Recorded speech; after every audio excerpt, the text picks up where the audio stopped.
Hero Club presents Los Ingobernables de Tokusatsu.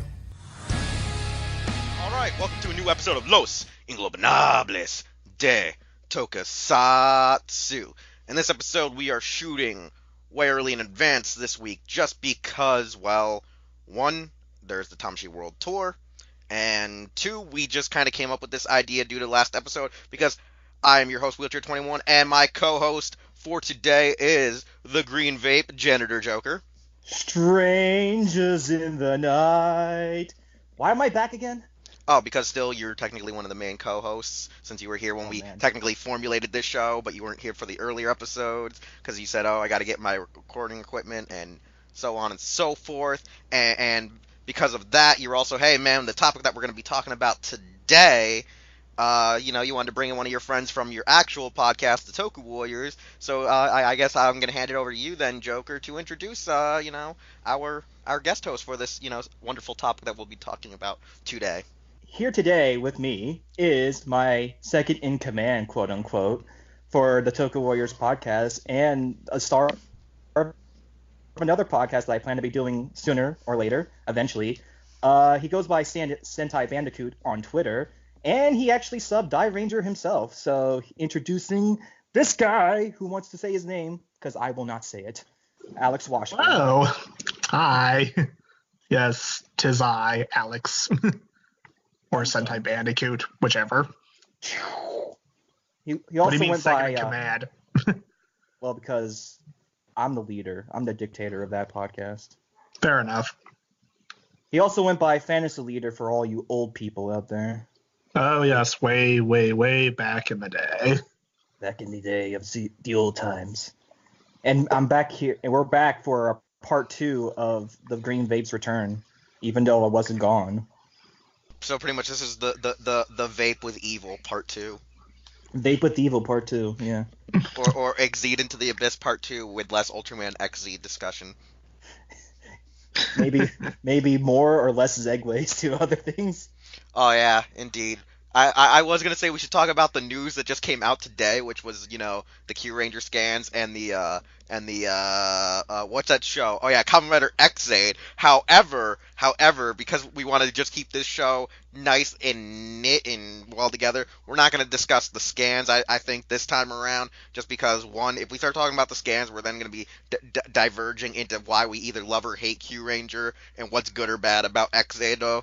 And I don't want any of that really gumming up this work because this episode is just going to be great and amazing just because, since we kind of hinted Dairanger in the last episode, we mentioned Dairanger. In this episode, it has to be something Dairanger freaking related because we ain't doing the full entire series because that's like its own, overarching story. That's like literally like the Ninja Quest of like Power Rangers parters. It's like a 5-parter, 6-parter. Like it would be like an entire arc. It'd be like back in the day when Spider-Man the Animated Series was like an entire season composed of like two 13 episode parts or like 8 episode parts. Like nah.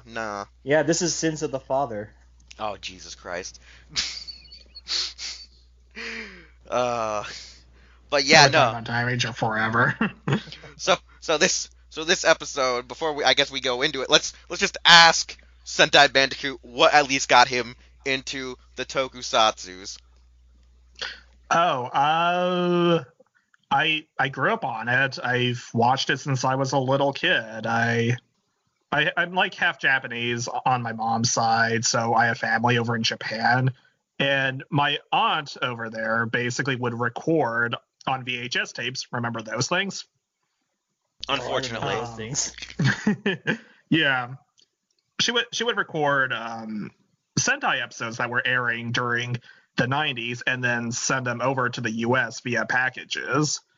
And therefore, like, I grew up watching shows like Jetman and O-Ranger, Car Ranger, Ginga Man, all that wonderful stuff. And the rest was just pretty much history from there on out. So it was kind of weird because, yeah, like, I watched these shows during the time when like Power Rangers was kind of like at the peak of its popularity. So I was kind of that weird half Japanese kid to all the other kids. But that just made you stronger. That just made you stronger. Come on now. Yes. Yes, Super it did strong, make me man. stronger. It gave him electrical powers that made him melt things. Man, your references to Miles Morales is gonna be an overarching thing, isn't it? Probably. Like it's gonna be like your number one thing on this show, isn't it? Oh yeah, Miles Okay. Morales. Or I was making a Kamen Rider Stronger joke. It's up for the fans to decide. It's up for the fans to decide. Yeah. All right. So here's a good question though. What is your favorite of the Tokus thus far? Like whether it be like favorite Sentai rider. What is your favorite of the subgenres, and what is your like favorite series of all time? My favorite series, Tokusatsu series of all time, is definitely Super Sentai. Like, that's the thing I always grew up with, and it always just, I guess, hit home to me most out of all the genres. I mean, I like seeing different people, very different people, like learning to like come together to basically just stop war, to put it simply. And well, each of the different like variations of Super Sentai was like, I always just found it very diverse. So love the franchise a lot. And I'd say my favorite from it is probably Ginga Man. That was pretty much my bread and butter right there. Kamen Rider, I'd say my favorite Kamen Rider season is probably Akito, though I guess Kuga would come in a very, very close second for me. Ultraman, my favorite is probably either 7 or Nexus. Maybe 7. Still kind of mulling that over. That series that every time I rewatch it on the Shout Factory DVD release, I sit there and I go, man, this is too dark than I remember it being. Oh heck yeah! Like every time, like I remember like being like 14 or 12 watching like actually rewatching like 7 in subbed, not the old dub that I grew up with on TNT, which I only had like a couple of episodes to, but like actually dubbed or whatever. And I had a few of those episodes, but I'm saying like actually watching it subbed, like now on the Shout Factory release, I'm sitting here I'm like, okay, this is more grim than I remember it. Like this is darker than fuck. I'm like, nope, I will never show. I will not show my kid. They had to ban kid. an episode, right? Which one? They had to ban that one episode due to radiation. But like that's not yeah. even that's not even an episode that's bad by standards here in America. It's bad by their standards there. Like yeah. Like there's it's episodes. It's actually not even a bad episode. It's just kind of, well, touchy.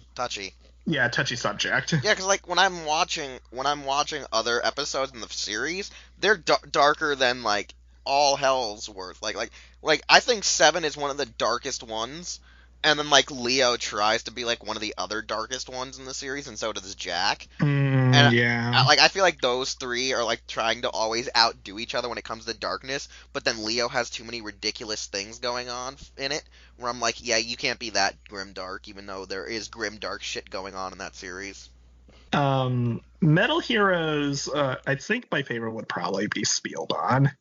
And what I already just went over all the big franchises, didn't I? Yeah, you literally went over like the big 4. All right. The big 4. I guess yeah, I guess those are my answers. All right.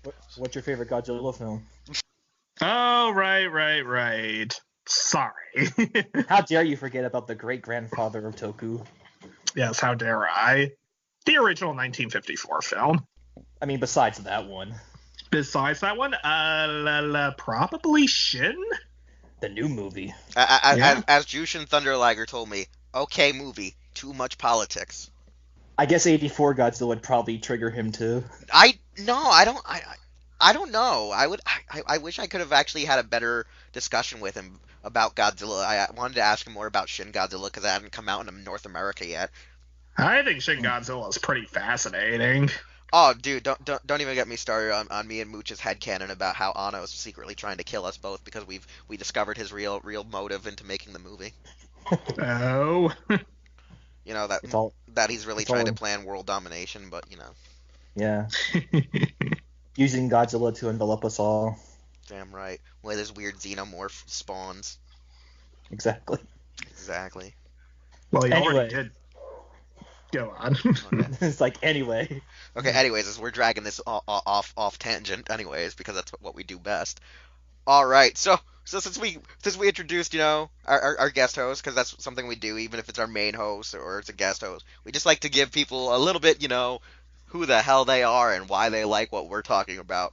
And like we said, Die Ranger has been hinted. We've been pretty much talking about it. It literally is going to be a huge focal point because one of the things that we want to talk about is something that Mucha kind of brought up.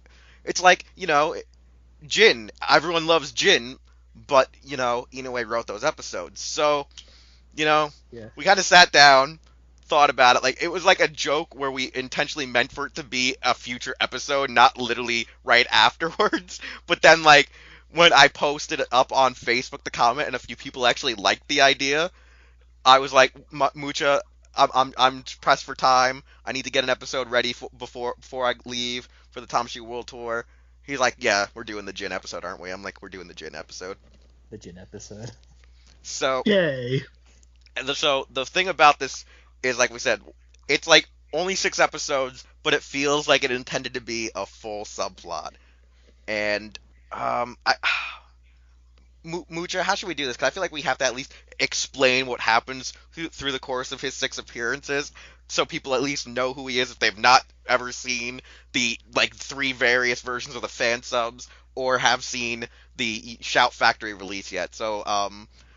Mucha or Bandicoot, do you think that either one of you could do a short abridged telling of our favorite mercenary Jin, since he's like a badass version of Tao? I mean, Sentai yeah. Bandicoot could do it because he subbed it, so Yeah, he probably so- has so- the in-depth knowledge. So yeah, you can probably give us the full in-depth explanation of his 6 appearances. Alrighty. I think the best way to describe it is that Jin is basically a hitman. He knows like this really powerful martial arts style. What was it? Leopard style or Yeah, something? I think it was like leopard it was a bit of style. a It was long like name. it was like Gaku no something. It's supposed to be like frozen leopard glacier fist or something.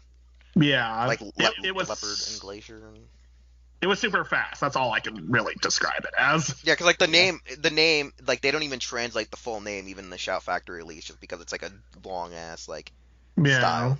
So, yeah, he's off killing like really powerful martial arts masters because that's just what he does best. He wants to test his style. And our Red Ranger, Ryo, just so happens to get tangled up in him in his like quest, And I guess like the arc is pretty much just like Ryo and Jin just basically like trading blows with each other, trying to outdo each other's Kempo pretty much. And yeah, Jin just kind of in his quest to like try and like get better than Ryo, he kind of like sells his soul away to Zydos pretty much. By killing his girlfriend. Yep, killing his girlfriend. And it's just all sorts of amazing from there on out. The one moment I love in the first episode he premieres in is how he assaults Ryo with like all these punches, and yet somehow next episode Ryo's like alive and well. Like he gets hit like what a bunch of times, and Ryo's just kind of like, I'm okay. If you count it in fast time, I think he at least hits him up to at least anywhere between 16 to 26 punches. 'Cause, like I've tried to slow it down, and the problem is they try to do a 360 angle cam swerve, so you have to try to count how many times his shoulder goes in and out during the swerve of the camera. Yeah, it could actually be more than that because while Jin is pummeling Ryo, the episode cuts to what was it like the pot Taoist like absorbing Lin. Yeah, it does actually, and then it pans back. So during all that, Ryo is still getting pummeled.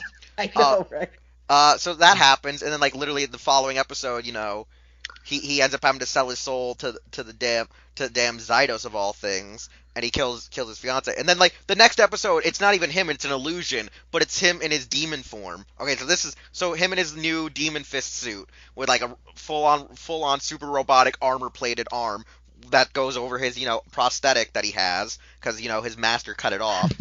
Yeah. So pretty much like he's there in this illusion, so I feel like it ruins the hype. Like I feel like there's supposed to be an episode before that, or like they shouldn't even shown that in the illusions because of the four heavenly kings. Then he finally returns in that form, fights Ryo, loses his power. That then when he returns again, it's him as the wolf, the skeletal wolf demon, and then finally that's when he dies, and then his spirit pretty much then cheers on Ryo and helps Ryo get over his depression after in the finale when they find out that Kaku is technically a Gorma trying to fight to stop the Gorma from being evil. So it's like it's like when you realize Inoue wrote this, I have a feeling he wrote like 8 episodes, but they're like, sorry, we have to do more Kujaku focused episodes. Dairanger definitely had like a lot of writers like doing these like different stories, and yeah, it's like Dairanger's only going to be 50 episodes. It's not going to go on forever. Sadly.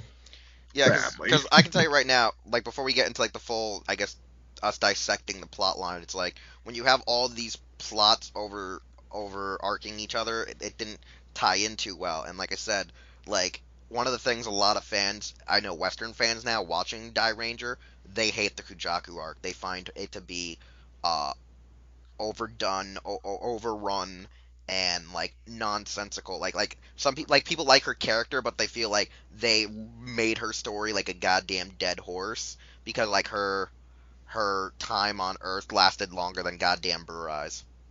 Really? Even That's though too even bad, though she doesn't have many 'cause appearances, like that's she has really like too bad because I actually always thought the Kujaku episodes were actually particularly quite good. oh Like no yeah. I feel like we get the most like I feel like the Kujaku episodes delve the most into Dairangers' whole like mythos. No, that's the thing is like fans now just watching Dairanger don't like Kujaku because like it's kind of a dead horse because like she has at least like more appearances I think than Jin, but at the same time they space it out too much where it then was like every time she would come back like the first 3 minutes of the episode was always a flashback of everything that led up into the events of the episode. Yeah. So that's all I really know is that a lot of fans now are not really fans of the whole Kujaku story. Like they like the romance story with her and what is it, Daigo, but Daigo. they hate that like it took more time up. And another thing a lot of people kind of also find really weird is that the Kiba Ranger story like runs long like an SOB, like very long than it needs to. Because if you look at all the character development, the one to have the least episodes pertaining anything to them is first with the least amount of episodes is what is it Rin, and then Ren, yeah. oh god I can't think of his damn name, and he was actually Kazu? Kazu, yeah. Yeah. Kazu and her have like the least amount of development episodes. I find it hilarious that people latch onto the romance for Daigo and Kujaku above all else. Oh yeah, they do. They do. Because like the romance for me was just like a minor detail at best for me, at least as far as why I enjoyed the Kujaku episodes. Yeah. But I guess yeah. I guess like it should be pointed out that a lot of newer fans like approach Tokusatsu as character-driven stories rather than superhero action fantasy series. I do both. I do both because like Yeah. I grew up where it was 80s and 90s where we had both of that crap. Yeah. But nowadays it's more like either you want the action or you're like some guy who got brought in because of anime and is like I want a story too, and it's like But yeah, but back to our main focus, which is Yutaka Hirose, God's gift to Yes. Tokusatsu, villainy. Yeah. Yeah, nah, like Yes. he is like a certified G, as we mentioned in the last episode between me and Mucha. He's been in several different tokus, so like these episodes when he shows up, and the fact Inoue's writing it, being that like every other show he's been on, Inoue's probably been like the one of the head writers for the shows. It's gonna be good when Yutaka shows up because he knows how to put Yutaka's best traits up front, being a suave, Yeah. debonair gentleman, but also villain at the same time. But Yeah. like the one thing that I want to start talking about is like just that first two-parter where we meet him, where it's like leading up into something more. It's like so he's just a super assassin. He has a love interest. There's flashbacks of him getting his hand cut off, And then like his girlfriend shows up when he's fighting Ryu, which causes him to lose the battle. He kills her, but like they don't like the Die Rangers never see her dead body on the beach when they find his coin. I'm like, That's right. so like watching this just the first introductory to him. I'm like, yeah, like we were talking about the punches of what the fuck is amazing, but like, yeah, what's everyone's thought on just like his first two episodes? Like whoever wants to go first can go first. Sentai can go first. All right. The first two episodes of the Jin arc, they are definitely like some of my personal favorite Dairanger episodes. Heck, I'd say actually maybe probably my favorites in general. I think like one of the main things that always drove Dairanger for me was Keiji Wada's performance as Ryo. I feel he really like just holds the whole show by himself actually, and that everything else around him is just like pure gravy on top. But the thing is that Ryo never really quite seemed to like get anything special to work with in the first half of Dairanger. And I want to think that head writer Toshiki Inoue probably noticed this, because it's like, why is a talented guy like Keiji Wada like not really getting anything? And he got a dead father. Oh yeah. I mean, yeah, that's that. Okay, that was awesome. But then after that, he doesn't really get much of anything until Jin shows up. And I guess it's like Inoue just kind of like put two and two together, and it's just like, hey, we'll bring Hirose back, and we'll like have these guys clash, and well, it's a recipe for amazing, is what it is. Yeah, I think Ryo really needs some sort of like personal foil for himself to really make himself stand out above like the rest of the Dive Rangers, to make sure like we see why he specifically is the red, because the stuff that he does in those two-parters is just insane. Like those weights that he puts on him, and he just like struggles to like keep himself up because he just can't do it. He's just pushing his body further and further. Yeah, he like really goes through the ringer. Like even in the I know we're getting a little ahead, but the third episode when he's like conquering his fears. Yeah. Actually, that is the fourth episode. Well, I don't know if I'd call that delusion. That's why I always make the joke. Sorry, now we have to push more Akamaru story and Kujaku on you all. We're sorry. Yeah, that's true. But yeah, like the things that Ryo does, like pushes himself, and then when he finally confronts Jin on the beach, and like Jin feels insulted because Ryo is still wearing the weights, and just through sheer willpower, Ryo like breaks his weights and just goes, ah!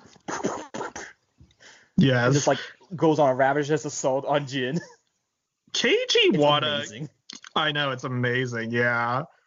Keiji Wada was I think he's like he was one of those like last like I think he was JAC, Japan Action Club member, wasn't he? Yeah, I think he was. He was like one of the last. Yeah, like he was like one of those last ones. Like, yeah, go through all. So the stuff. This was kind of like a big deal for like the character Ryo. Like the actor like gave him like, in my opinion at least, he gave him like such great presence, and just watching him do his like stunt work was just it was glorious. It was just great to watch. He's kind of like, I feel like he's kind of like Minami Kotaro Tetsuo Kurata from Kamen Rider Black in that regard. Like you can't imagine anyone in that role besides him. I can't imagine anyone Which is funny, other than Keiji Wada. Even though I can imagine Hirose as Black sometimes. The funny thing is though, it's like Wada wasn't initially going to be Ryo Ranger. Oh my god, that is a horror story right there. Yeah, he wasn't originally going to be Ryo Ranger. It was going to be Kazu's actor. Yo! Oh man, that would have been weird because like Black Beat as Red. No. So like how we're saying with like Ryu's like, yeah, I can't really picture really anyone else as him. And like when you watch the series, like we said, like he kind of didn't have much. Like they had like this weird, crazy story that felt like a mid-season kind of arc with his whole father. But like, no, we're just gonna use this bullshit as the reason how you guys get Dairino. I kind of If found that a little weird. Like came out of left field that part. the episode is a bit of a weirdo, but I think it's like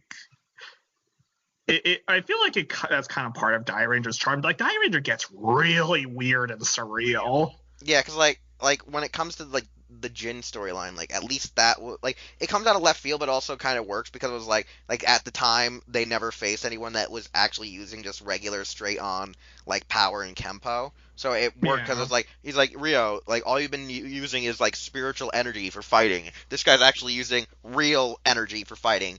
If you fight him using your abilities, you're technically cheating by his terms. Because there's even the Yeah. part where like they're fighting at one point, and he gets away from Jin by pretty much using ki to disorient Jin. He's like, and like even Jin's like, "Oh, you cheating son of a bitch! You know ki attacks, bitch." And we get to one of my favorite quotes from Jin.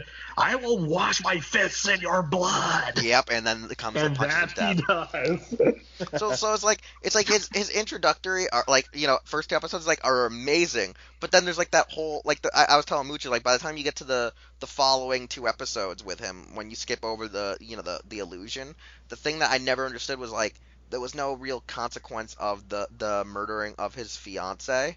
And they just forget it all happened. It's like it was supposed to be a part of the thing, but they said, "Oh, that's too grim dark. Take that out."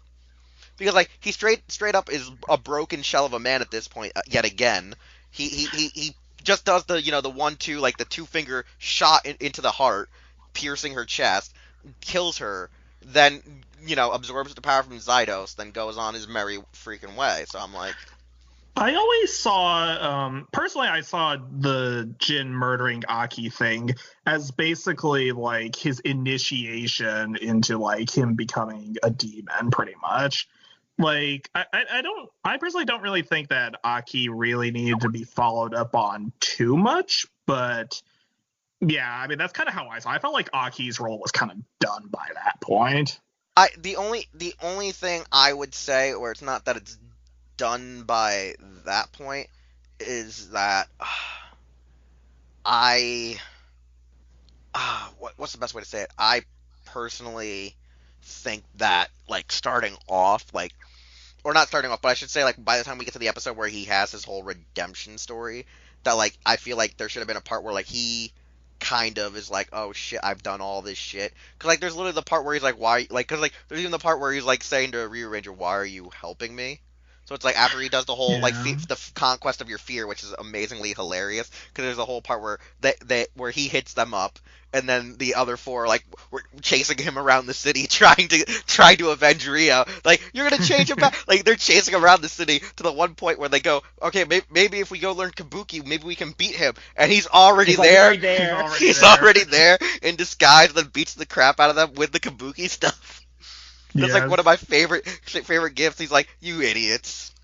I like to think that about Aki, like I think the only time that she's ever hinted at again is in Jin's final episode, is like when he's in like bed at Ryo's apartment. Okay, that sounded really wrong. um, Yeah, no, because like that's the thing is like Yeah, like, after the conquest he- of fear, it's like he- it's loosely milled over. Yeah, like Jin, like Ryo is just Jin's awake and Ryo is still kind of sleeping, and you kind of like see this white flower on the desk next to the bed where Jin is sleeping, and he's kind of like looking, like he's like staring at it. Like I remember like one of the petals are like falling, and those are the same white flowers that were used to represent Aki. Yeah, So and like the she's white- not really mentioned, but I like to think that that was like a subtle moment where Jin is Yeah. probably like his heart is suddenly getting like dug up again. Yeah, like I personally feel like they should have done more with it though, because I feel like because I personally I feel like because since Rio sort of saw her when he beat the crap out of Jin, I felt like he should have at least found her body there dead, so it would lead into like when the next time he would show up, in him saying obtaining new power. So like Rio would have said, so you killed the one you loved to get this new power. What kind of heartless animal are you? So it would be more foreshadowing of the events that would lead into the whole redemption story. Yeah. Because like it just comes out of it's a little out of left field where he's like, oh, I'm gonna bandage him and help him out since he escaped Zydos who captured him, and yada yada yada. And even though there's that whole scene where he carries him in the wheelchair up the stairs, you can see the goddamn sign for the elevator in the background. Yeah. I always poke so much fun at that, and I'm like, yeah, I'm just gonna carry this guy up the stairs, and I'm like, nigga, I'm a crippled guy. I can see that there's a sign right there. Use it. Elevator. Elevator. Even Jin's like probably why you care like there's probably like a comedic scene where like you could even have it where Jin's like, yo, this is so stupid, I could kill him here right on the steps and walk away and no one would bat an eye because this idiot didn't think to use the elevator. Yes. So it's hey, Rio did manage to get him up the stairs. Yeah, he did. While carrying a chair with one hand. So yeah, all I know is if I ever see Kenji Wada, I'm like, hey, can we recreate the scene? Anyway. If I ever meet him though, I'm gonna be like, can we recreate this scene? And then I say that is why you fail. I actually kind of like wouldn't mind asking him like, what was it like doing that scene? Like, was it hard? Because he literally was carrying him up. Yeah, up and the with chair in one hand. Yeah, and Yutaka's just acting like he's a vegetable. Like, my soul is gone from my body. Like I'm pretty sure there's a blooper. I can guarantee you there's like a blooper reel where he's like rubbing his head up against him, going, "Oh, why don't we do this more often?" Like I'm pretty sure there's some kind of like blooper reel of him purposely making Wada screw up in that while they're on the steps. Yeah. I admit I would have actually liked the final episode of the Jin arc to have been like maybe divided up into 2 episodes, because like I really love the Jin episodes, and I think like some of the things you have said about Aki kind of show that there was definitely potential to dig up tons more storytelling out of it. Like for just 4 episodes, there's a lot of layers and plots going on. It's like you could make a whole little series out of this, I think. Yeah, because like look at the other part. The fact that like somehow he keeps turning into the wolf monster, not attacking Rio at his house, and slipping out without being noticed to kill people and drain them of their blood, is like a question all that we need to wonder. How is he doing this? Like how is he getting by Rio, transforming, not attacking him, going out into the streets, killing these people, then showing the hell back up at the house, not so bloodied. Like, I just sit there and I'm like... He's a Japanese werewolf in Japan. I think like that's kind of like the case with a lot of like classic Sentai seasons, like back in the time when like episodes were like 17 minutes long. Like they don't really like try to like connect all the dots. They really just try to like quickly get over to like all the juicy bits, and I guess like they kind of expect the kids to like connect the dots, which actually is not hard to do at all. But I think like because of like classic Sentai's like kind of like raw style of creativity, it does kind of like leave these like layers of just like what to the imagination of just like, wow, there's so much more going on behind the scenes with what we're actually presented, which I think in a lot of ways actually kind of makes the stories a lot more poignant. Like the episode, the third part of the Jin arc, episode 35, like as soon as Ryu sees Jin transform into his demon form, he's just kind of like, what's up, Jin? He like doesn't even question it. He's because like he already saw it in the illusion, so it's like he already screwed it up, like in the canon wise. Like he should be seeing him turn into this for the first time and be like, what the hell? Like he should be like so completely thrown off guard, wondering what the hell exactly is going on. Why does he have a black gi? Why does he look like he just joined Cobra Kai and got a robot arm? Unless like I don't know, Jin's coin at the end of the first 2-parter somehow magically told him the whole story. It was like a little fairy I don't that know. told him. Rio was staring intently at the coin, which led to showing Jin in his like demon armor suit and laughing. Yeah, I don't know. but that's always the thing. That's like always a thing with Hirose. It's always like there's like one thing, like he always leaves something behind, and they're like they pick it up, and then an episode ends with him doing like the demonic ha ha ha. I'm like, God damn it, Hirose, so stereotypical. Who wrote this? Inoue? Inoue should have known. Inoue knows how to handle his symbolism. Yes. He kind of does, because rivers. Yes. Well, hey, Jin did fall into a body of water. Yeah. Actually, quite a few times. Yeah. And gets then his arm cut off. His master threw him in there. Then Rio knocks him in one. Oh man, but no, I think the one thing I hate though is in the third part now, since I kind of jumped over that one, is like the fear fist attack. I just hate that it's like explosion confetti, then one punch in the chest, and I'm like, your other attack was cooler. Aww. He's gonna kill me with crippling depression and a tattoo. I gotta say, actually, that spider tattoo was kind of creepy looking, particularly when you actually watch it moving up. Oh yeah. It's like the Cobra with Cobra in Lightspeed Rescue. I know. But yeah, no, yeah. But like no, it's just so funny because like it's like he throws like the Spider-Man like web slinging in your face, and then just punches you like in the gut like maybe once or twice, and then bam, you're now hit with crippling fear. I think what the directors were trying to do with that, at least what I got out of it, was that they were trying to make it look creepy, I guess, like with the whole like spider web thing. Yeah, I think the spider web might have been like symbolic of how like fear strikes you and you stand still, so you can't move. Yeah, because like when Jin is trying to hit Rio again towards the end of the third episode, like you see Rio all covered in the quote-unquote spider web, and Rio is like freaking out, and it actually visually really looks like he's terrified underneath all that like web. Oh yeah, because like I even sat there, I'm like, man, if I ever like got someone to draw it, I'd actually make it look more like actual Spider-Man webbing hitting the guy. Yeah. I think the thing with the web is that like I think it's supposed to give a sense of like it's also supposed to like I think it's supposed to be like a blinding thing, like it's just to catch you off guard, like diversionary. Yeah, and I mean spider webs are one of the things they're known for is just being sticky. You get stuck on it, and Rio really looks like he's paralyzed, like, and you know that Jin's coming with a punch.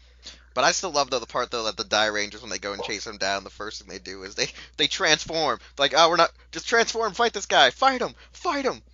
Why are we losing? We're transformed. If there's more of us, it's Hirose. You're not gonna win. Run away. That's like it's me. Just to show like how powerful Jin is, because he's very skilled at his martial arts. I know, like one of my favorite parts is his style of killing people. Is like he puts like 4 fingers in your throat and just twists it. Oh, yeah. Oh. Yeah. Oh, Sentai, you were so violent back in the day. You're such a violent young man. But yeah, like when I watch it, I feel like there's like supposed to be more story, but because all the overarching stuff that goes on, they're like, nope, can't do it. Sorry. I've always thought that like a lot of classic Sentai could benefit from like novels or manga, because I feel like there's a lot of stories we could still scrounge up from these shows. Like, oh yeah, I agree. Like, oh my goodness, all the like untapped potential still. A lot of newbies would not understand. Yeah, because like you got to sit there and have watched it. Because like one of my favorite jokes, speaking of Dairangers, the one that I always say to Mucha is like as a kid, kid and teen, I never really questioned the ending of the Dairanger. I turned like 22, started taking philosophy and all this shit, and I'm like, so what the fuck does the ending actually fucking mean? Like when everyone, like you find out everyone's just a clay golem, and like Mucha kind of put it in words to me, and I'm like, yo Mucha, am I high? Are you high? Are we high? It's a little bit of both, and I'm like, okay. Like when he explained like it's the whole Chinese mythology of the clay people thing, it made more sense. But I'm still like, so the universe created this bullshit just to create a yin and yang? Fuck you, universe. And then Mucha, then after that one discussion recently, ironically after the podcast last week when we talked about Exceed was maybe created after Belial fucking the universe, Mucha was like, see I told you, Dairanger, a yin to the yang. Yes. Nice. But yeah, so it's like the era of surrealism by head writer Sugimura, like, gets weird. Yeah. Yeah, because like when I watch it, like honestly, my two favorite arcs really in Dairanger are Jin and unfortunately the one that most fans now hate, which is the Kujaku story. Because I honestly I feel like the Ko and the Akamaru storyline kind of falls flat because they never keep a constant with the subplots. They always have it that the subplots, in a sense, kind of diverge from each other to take a bit of time off one another.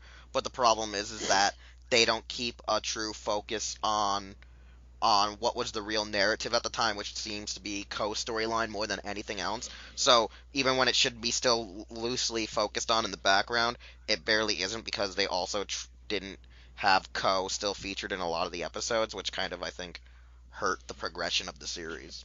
It's like that. There's a lot I of kind of understand that. there's a lot of gaps in the show because they had like this constant story, like they had this like the Kujaku one's supposed to be like one in the four is a subplot. So when it became a plot like a plot episode where it's the focus, the co-plot should have still been advanced, but still be like featured. 'Cause, like there's this whole part where like it's like 5 episodes go by, like 2 or 3 episodes go by, and we don't see actually Co, and he'll just show up as Keeper Ranger then disappear, and then like it's a very confusing storyline. So it's like when I watch Dairanger, like it's still a great series, but there's so much room where, like you say, there should have been like either novels at the time when when the series was coming out, or these side stories to piece. I don't think these are necessarily a loss by any chance. I just think it just shows how much material Dairanger and a lot of the shows of that time like really had going for them. Yeah, because like I mean, like at least they do try to give like a full start to finish, but like some of the the references to Chinese mythology isn't fully grasped or mentioned for like because like here's the thing, even though they're still writing it for like the Asian audience, they even in their own shows they even talk about like other mythologies of other cultures because like as if like kids wouldn't know it. So it's like I find it funny that they didn't even explain further certain events for their children audience because I feel like certain things that were going on, some Japanese kids probably couldn't get the parallels right away at a young age.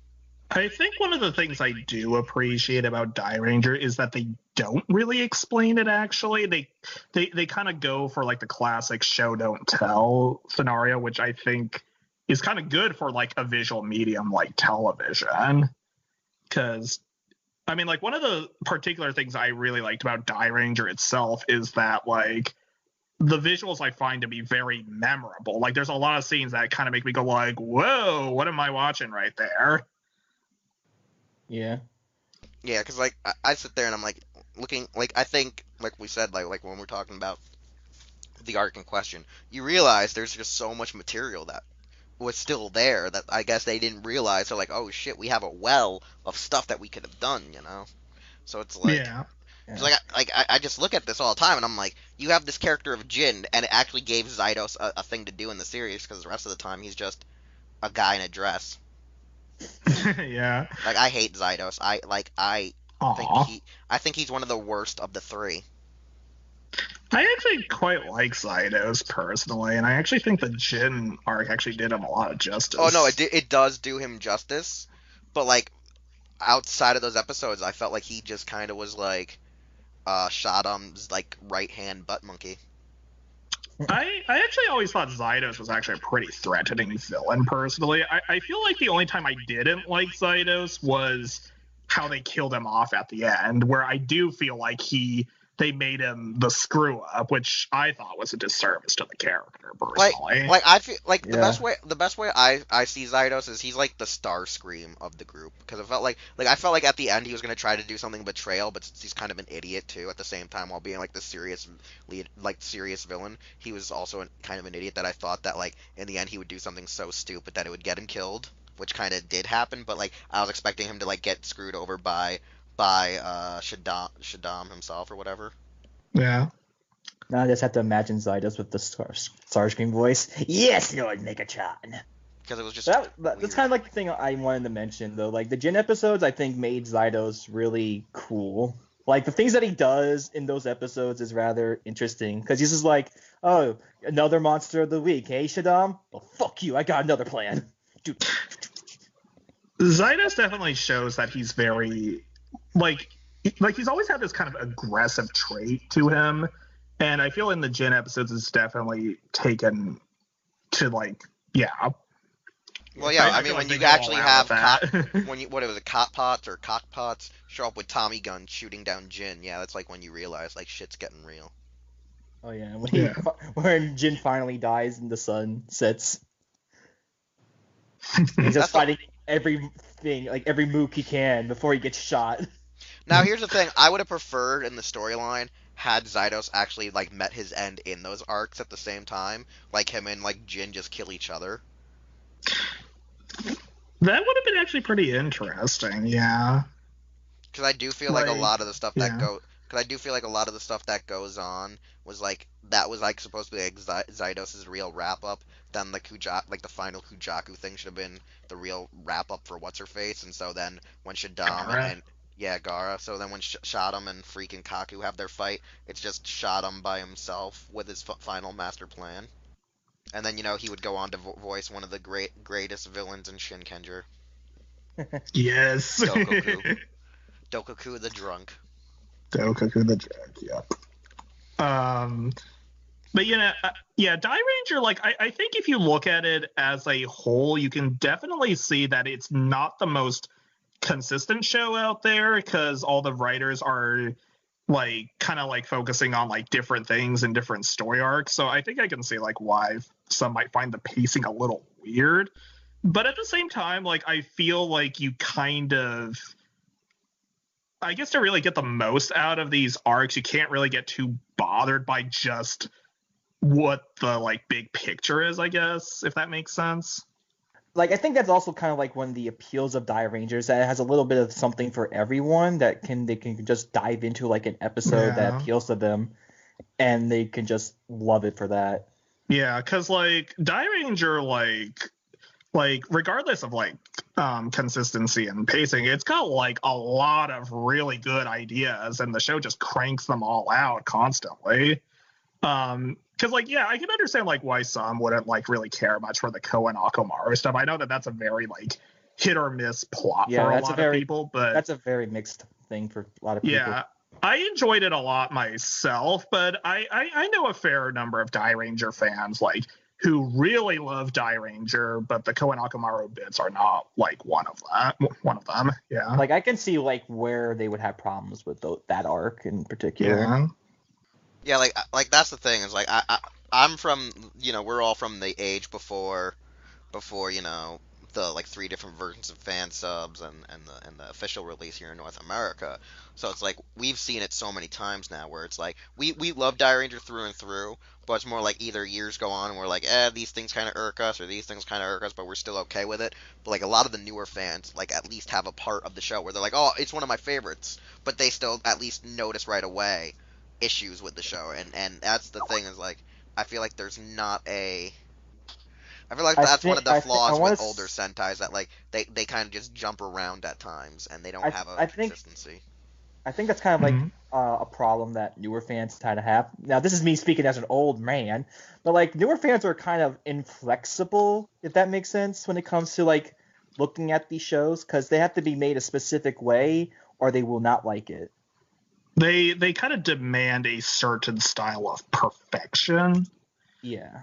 Which is why like something like ToQger would appeal to them. But something like Dairanger would probably miss the mark with them.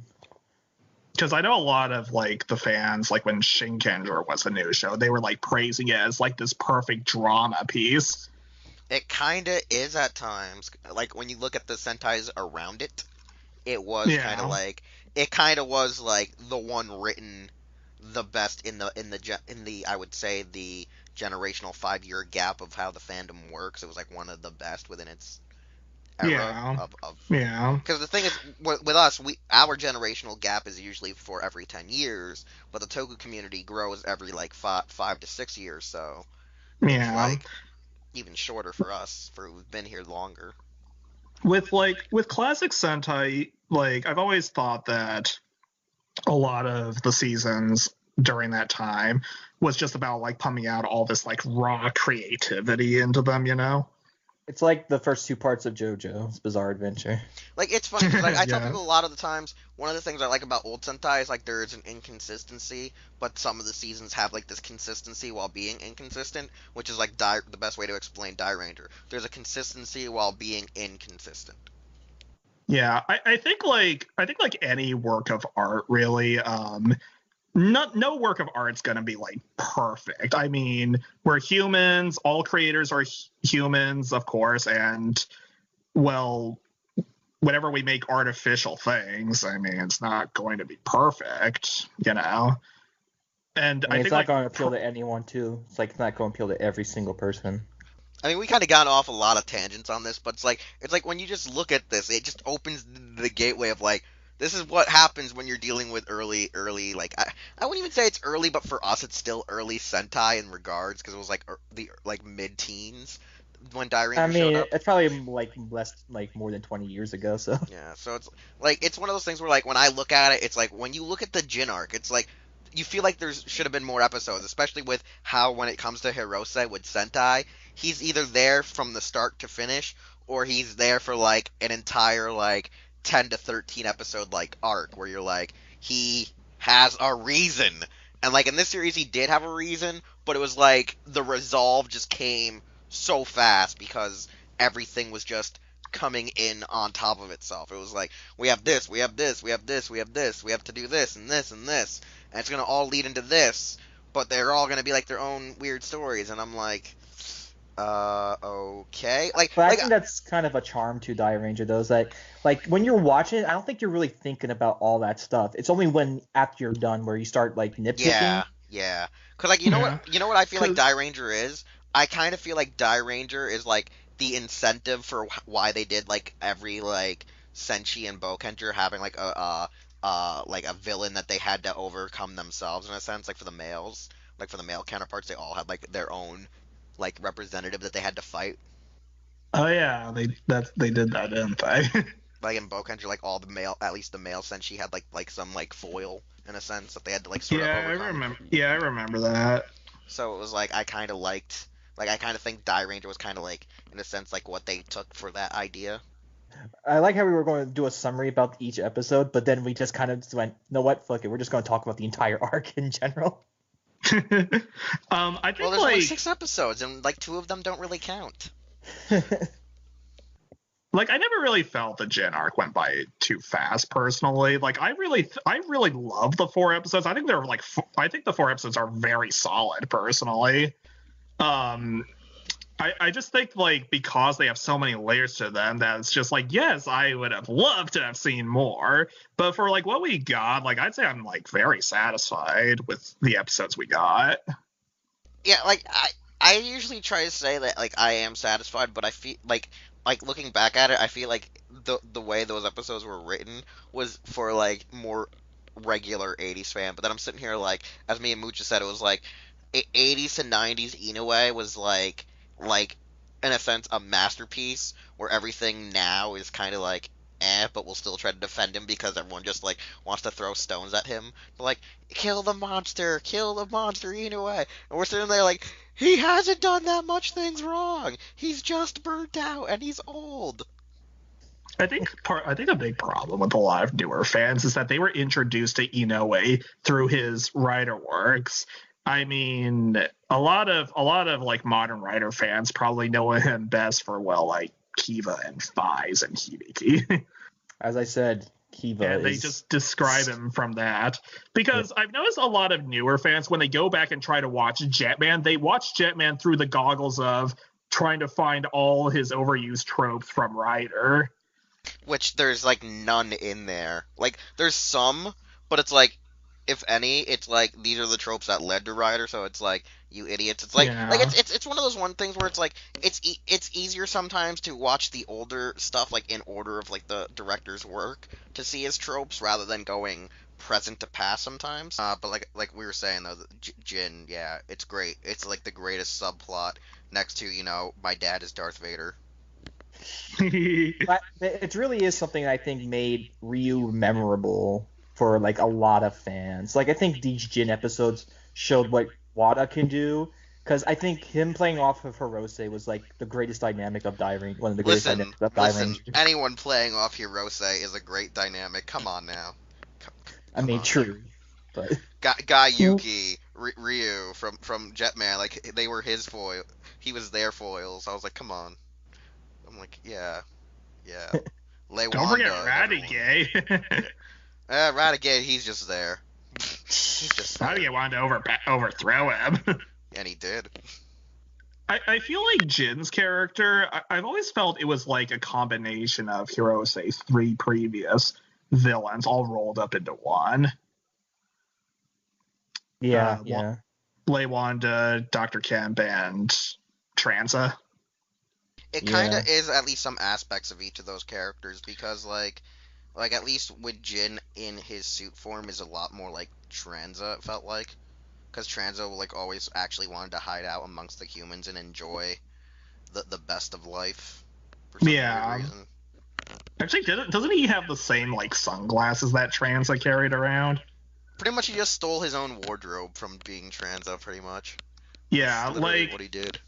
Throughout the Jin episodes, I remember thinking that there were a lot of scenes which at one point or another would remind me of like one of Hirose's previous 3 villains. And even then, it just reminds me of him usually when he's just either a non-powered person in Toku, or his like other roles where I've seen him in is just like always either wears like a nice fine suit, or he wears like the normal like gangster like baggier type of suits, and he just like comes in there with like this. I mean, Hirose is a pretty suave mofo. We're not gonna lie. Yes. Like he just comes in there and fuck shit up. Yes, I like that scene where he's going to the hospital and that like old master's coming in the wheelchair, and he holds up like the flowers, and his face immediately turns into like a happy, sincere smile. Yeah, that was amazing. And then he's like, "I'm here to kill you." What? Yeah. And then, like that was very Tranza-ish right there. Giving Ryu like those roses. It's like, don't you like the roses I gave you? No. Oh, too bad. And then just proceeds to beat him all up. I know is he's like one of those actors I need to meet. Yes. Yeah. Like he is like one of my all-time favorites. Like he's one of those villains where when you just see him, you're like, him right there. He is like my spirit animal, and if I was to be a Toku villain. Nice. It's like he that. Is definitely one to inspire. Yeah. Like my joke straight up would be like I said, if I could ever go to Japan, if I could ever like if the Dragon Balls were real, my first wish would be like, give me a perfect body. Second wish, I want him to be my mentor. He needs to teach me the craft of killing people, even though it's just martial arts. It's like nice. I need to know how to be like Hirose. I remember like getting some Wanda vibes when like Jin would have those moments where he would like stop at nothing to like fight and defeat Ryo on his own terms. Like when he like protected Ryo in the 3rd episode from Sergeant Cannon. From Sergeant Cannon. It's like Jin will like do anything to get what he wants, even if it means like risking his own life. That's kind of like the funniest dynamic between Ryo and Jin. It's like they both want to beat the other and don't want other people to beat them. Yes. My favorite part, though, straight up, is like the straight typical shonen line. No one's gonna kill you except for me. Nobody. After he gets hit with the lightning fist.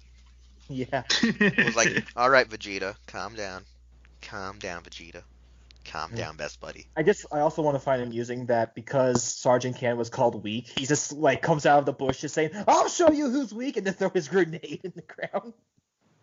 It's like he had the perfect hiding spot, but he's like, "No, I'm insulted by this.